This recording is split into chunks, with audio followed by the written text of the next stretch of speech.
Você sabe realmente como funcionam o T-vírus, o G-vírus e as Las Plagas? Hoje vamos analisar cientificamente cada um deles, explicar sua origem e descobrir qual é a arma biológica mais perigosa da saga Resident Evil. Vamos começar.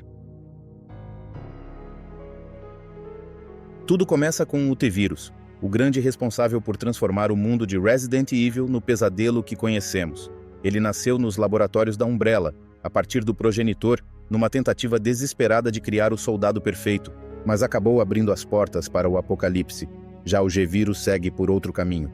Ele não é só uma mutação, é a obsessão pessoal de William Birkin.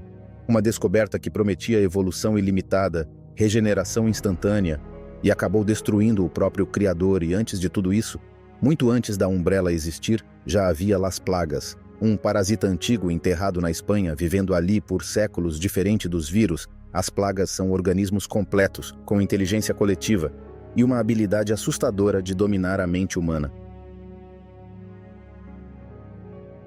O T-vírus funciona como uma espécie de colapso controlado do corpo humano. Ele destrói as células, mas ao mesmo tempo impede a morte completa. É por isso que a pessoa vira um zumbi. O corpo continua, mas o cérebro não. Essa mistura de necrose com uma regeneração mínima cria todo tipo de criatura, desde os zumbis clássicos até cães infectados, e em alguns casos extremos, mutações avançadas como Lickers. E com intervenção científica ainda surgem os Tyrants, o sonho distorcido de um supersoldado. O grande barato do T-vírus para a Umbrella era a facilidade de espalhar. Contamina rápido, se multiplica fácil, mas era impossível manter controle. Quanto mais infectava, mais imprevisível ficava.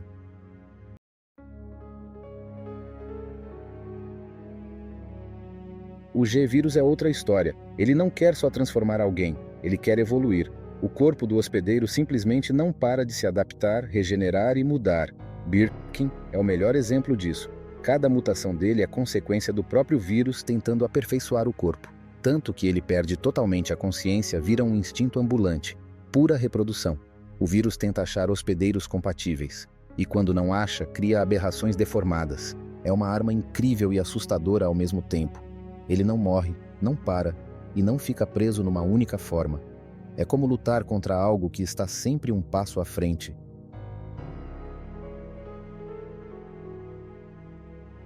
Quando chegamos às plagas, entramos num território diferente.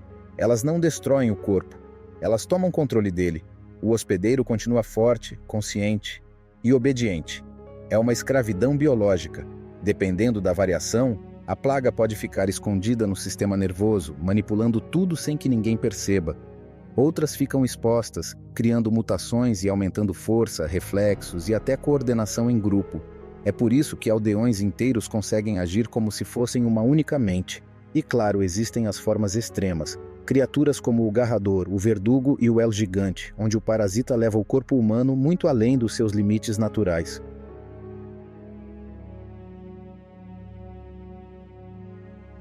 Depois de entender como o T-vírus, o G-vírus e as plagas funcionam individualmente, dá para perceber que cada um deles mudou o mundo de Resident Evil de um jeito totalmente diferente. O T-vírus abriu caminho para o caos. Ele espalhou infecção como fogo descontrolado, derrubou a Umbrella e transformou cidades inteiras em zonas de morte. Não foi algo planejado, não foi algo refinado, foi simplesmente uma falha que saiu do controle e destruiu tudo o que encontrou. O G-vírus seguiu outro caminho. Ele não quer infestar o planeta, ele quer transformar. Cada mutação tem um propósito. Cada evolução empurra o hospedeiro para uma forma mais poderosa, mesmo que isso custe a humanidade dele. Birkin foi só o primeiro exemplo, e a existência de embriões G prova que, se esse vírus se espalhasse de verdade, não haveria limite para o tipo de criatura que poderia nascer. E as plagas mostram o oposto dos dois. Não precisam destruir o corpo. Não precisam tomar a mente à força. Elas simplesmente ocupam o hospedeiro e permitem que alguém o controle como se fosse uma arma viva. É essa combinação de consciência, organização e obediência total que faz das plagas algo tão perigoso quanto um vírus, mesmo não sendo um.